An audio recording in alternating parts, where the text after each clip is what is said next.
What does making sales social mean to you? That's an oxymoron, right? This word sales and social next to each other don't make any sense. And I suppose that's true. To make sales social, what you put out there should expect a conversation back. Welcome to the Making Sales Social podcast, featuring the top voices in sales and marketing. Join hosts Brynne Tillman and Bill McCormick as they discuss the best tips and strategies they are teaching their clients so you can leverage them for your own virtual and social selling. You can also listen to us on Apple Podcasts, Spotify, Stitcher, and Google Play. Here are your hosts, Brynne Tillman and Bill McCormick. Hey, welcome to Making Sales Social. I'm Bill McCormick. I'm Brynne Tillman. So Brynne, who's joining us today?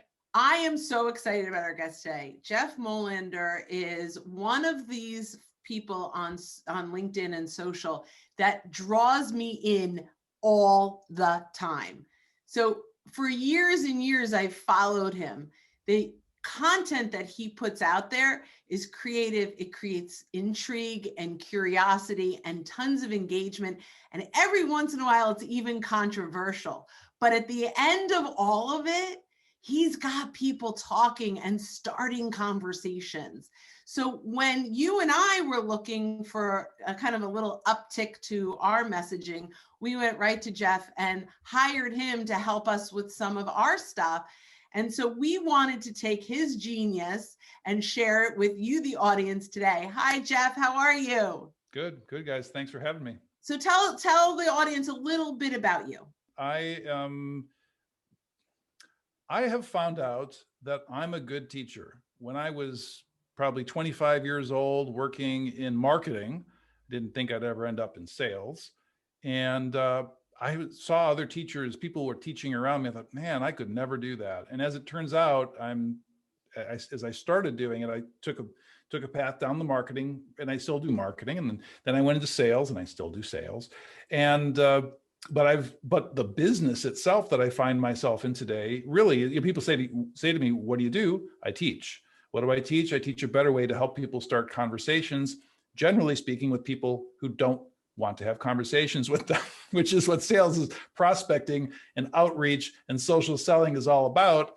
Is the fact is that most people that we're reaching out to are very good at ignoring us, and the job is to get a conversation started with them, and many times they're avoiding us on the phone, they're avoiding us on just about everything. So, but that's what I do, I suppose. Is a little bit about me. Is I teach. I've got a couple of dogs. I like to hike and fish, and when I'm not working. But like you guys, I love my work, and that's an important part of. I wish everybody could be in that position to love what they do. Yeah.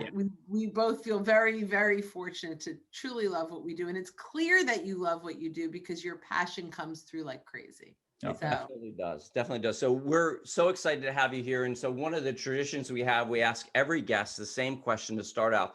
What does making sales social mean to you, Jeff? I remember a few years ago, and I don't remember who it was who said it, but they're like, that's an oxymoron, right? This word sales and social next to each other don't make any sense. And I suppose that's true to a large degree.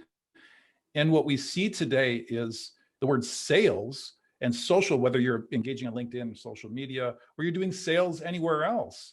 There's not a lot of etiquette involved. It's rough. It's a lot of connect and pitch, and so I think what it means to me, I don't know if this is a valid answer, but it's kind of more of a confusion to me. I think we've had how many years now of social selling? A decade, right? Something like that, plus or minus. So I think for me personally, it's a little bit confusing. So how would you make sales social though? Because you do.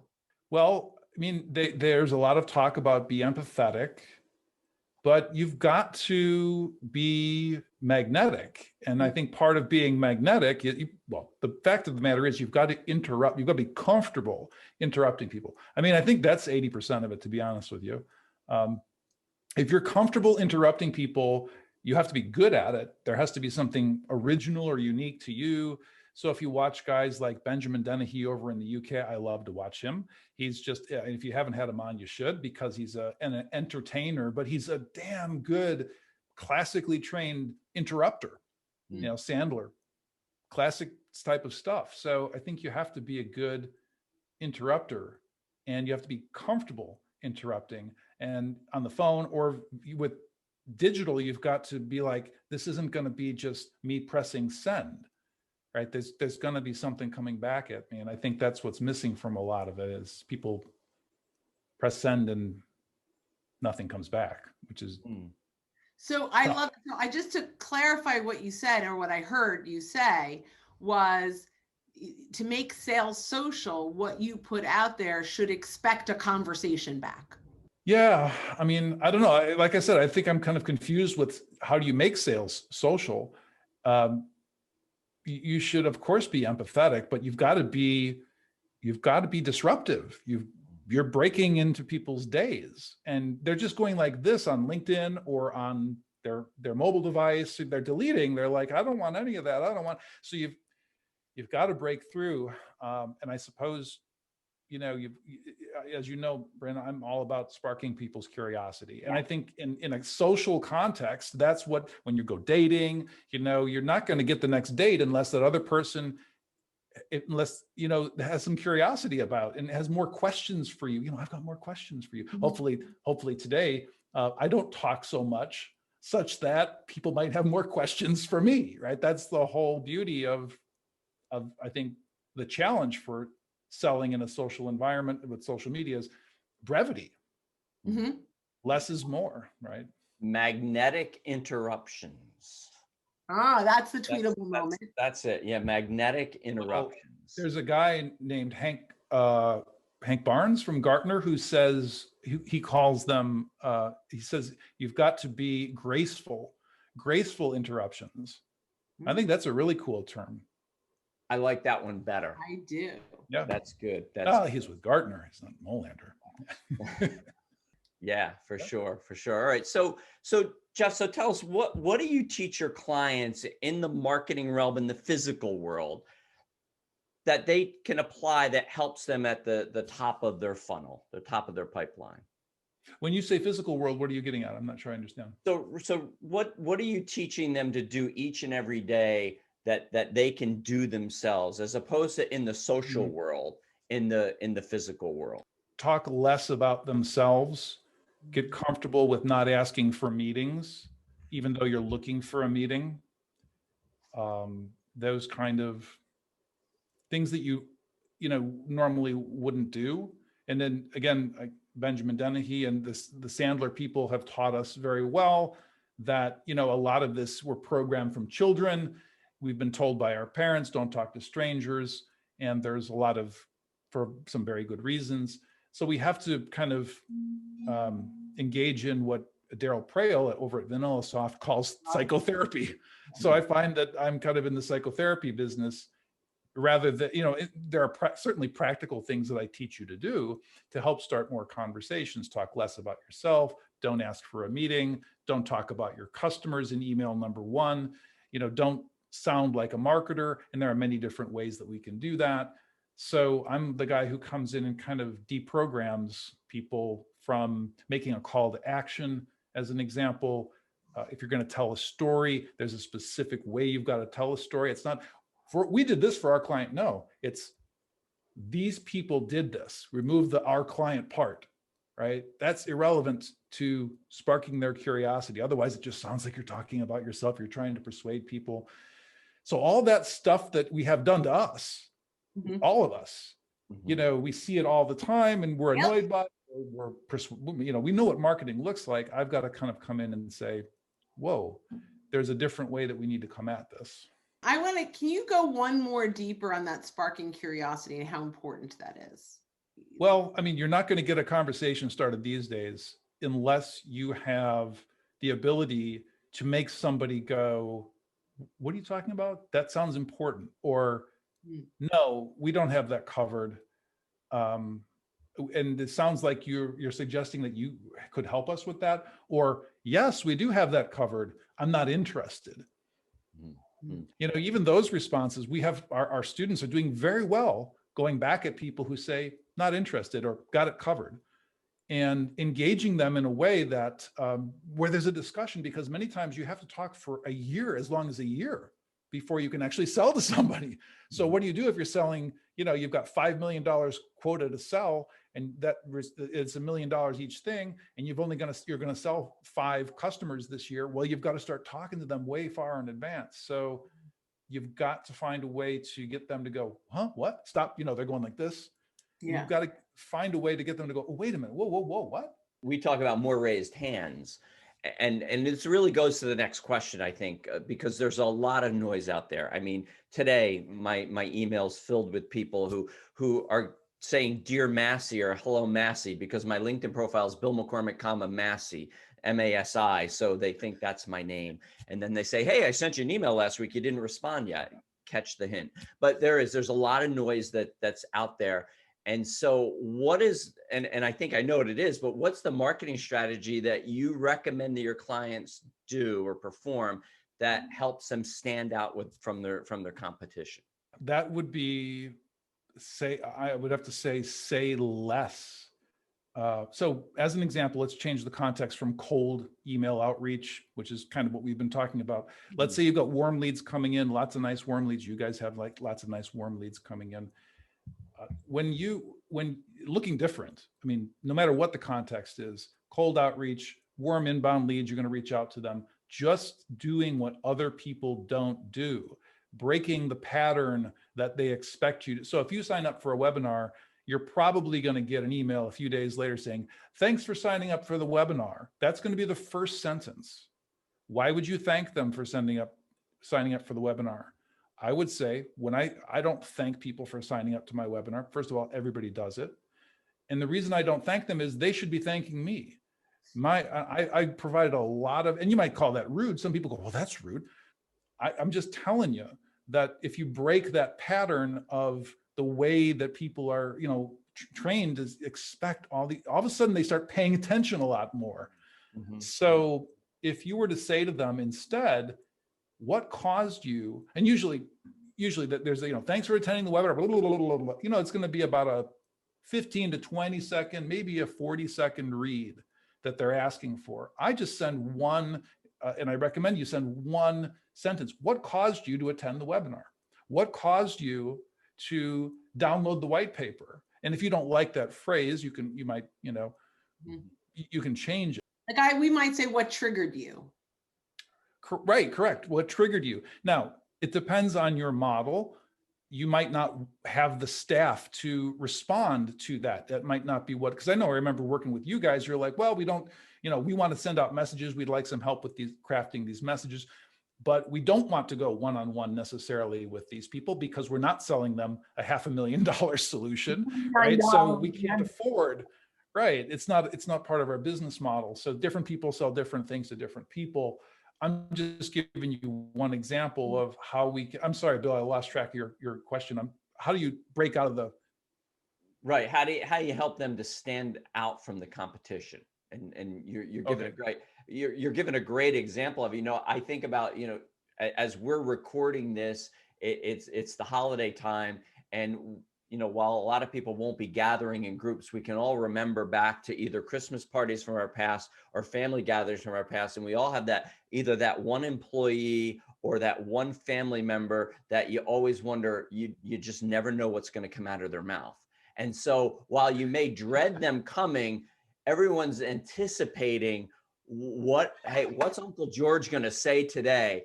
And I think if what I'm hearing correctly is be Uncle George, you know, that person that says something, they're like, I've never gotten an email like this before. I've never, of course, keeping it clean and don't offend your clients. That's always top of the line, but being that way. And I think that's a great idea. It's not easy to do necessarily, but because then people start thinking, oh, what do I say?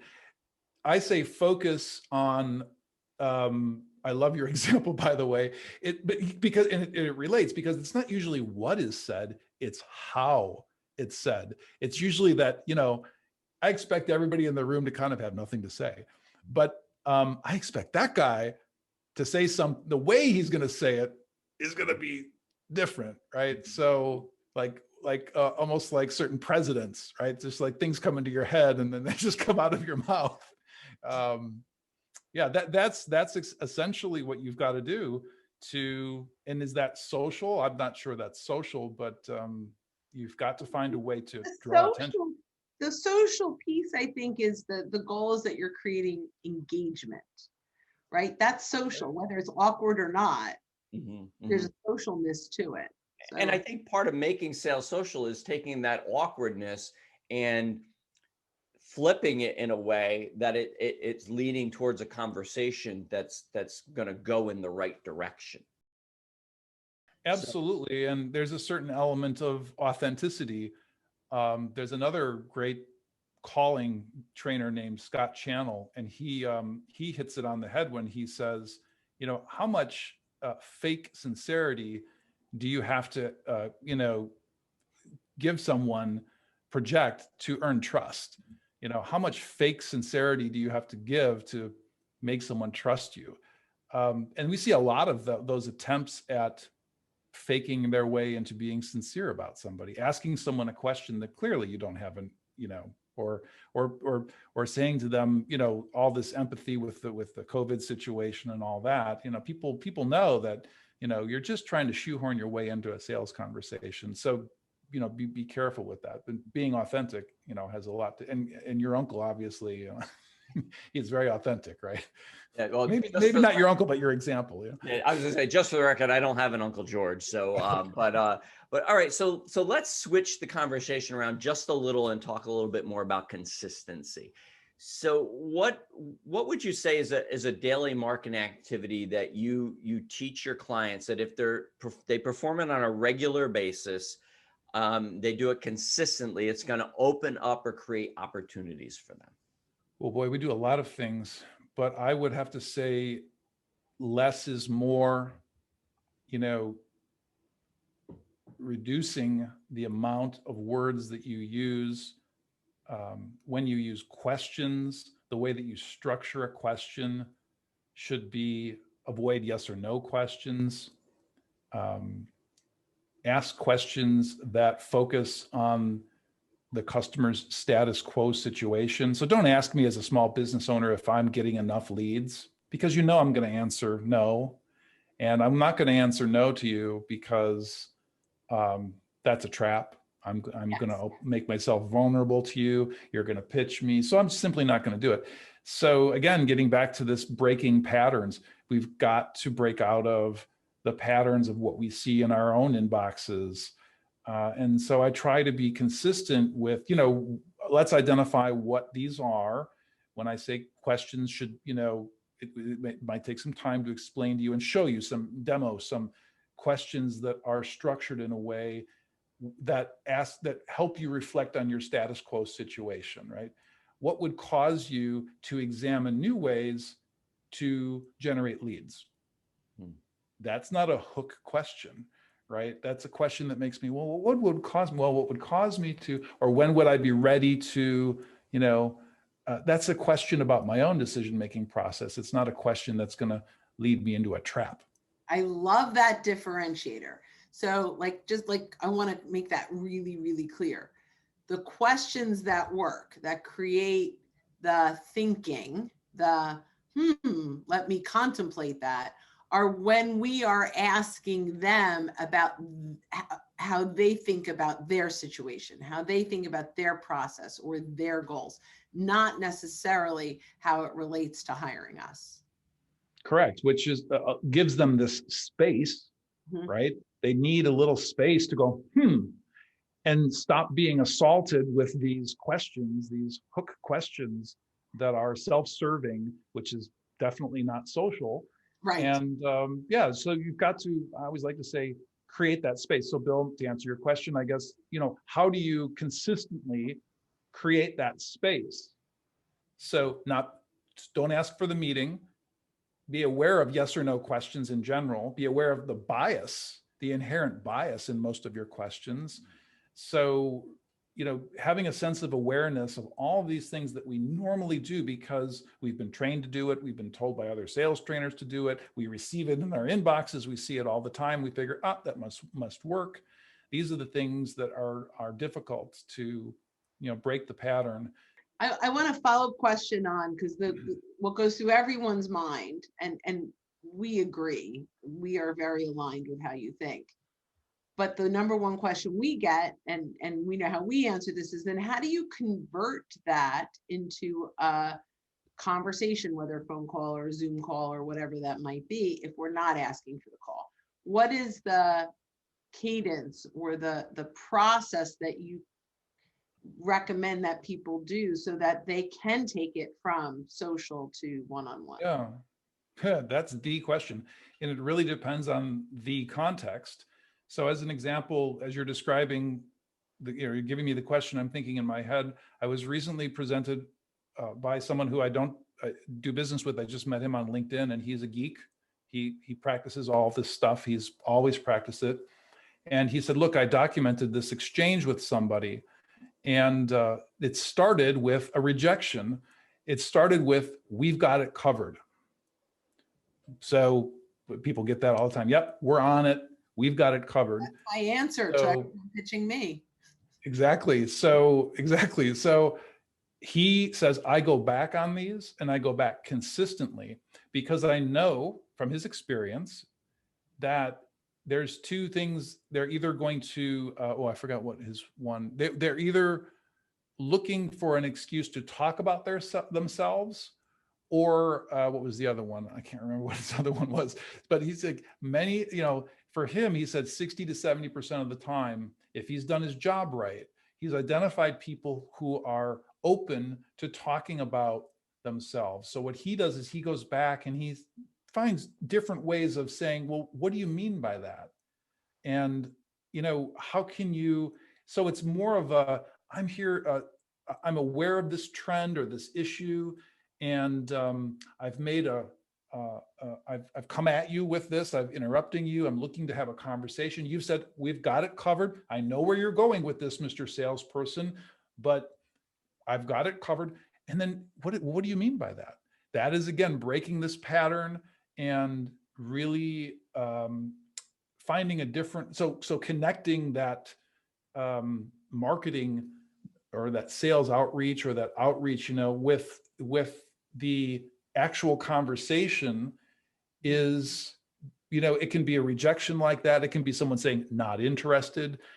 And again, statistically, we know that not interested oftentimes means they are confused about what you've just said to them. It's not that they're not interested. That's the way that they express it. So it really depends on, making that connection depends on the situation. This has been fantastic. I know, Brynne and I can speak to Jeff, what you do and how you work with people, because we had short emails and it took forever to get them, not forever. It just took a while, because this is not easy to do. Asking questions and coming up with the right questions. To this day now, when we're talking about emails, Brynne will say, no, you can't ask a yes or no question. So she learned well from you. So how can people reach out to you, connect with you, learn more about how to work with you? Sure. Best way to get going is join our academy, our online academy, gold, silver, bronze level. At the moment, at this recording, bronze is free. We're looking at changing that in the near future. But if you go sign up quickly. Yeah, exactly. Sign up quickly. If you go to joinsparkacademy.com, that's the easiest way to get involved. Learn a little bit about what we've been talking today about how to grab the attention in a different way. Less is more, and how to spark that curiosity in your potential customers. Fantastic. Well, thanks so much for joining us, and to everyone listening, for making sales social. Thanks, Jeff. Thanks for watching, and join us again for more special guest instructors bringing you marketing, sales training, and social selling strategies that will set you apart. Hit the subscribe button below to get the latest episodes from the Making Sales Social podcast. Give this video a thumbs up and comment down below on what you want to hear from us next. You can also listen to us on Apple Podcasts, Spotify, Stitcher, and Google Play. Visit our website, socialsaleslink.com, for more information.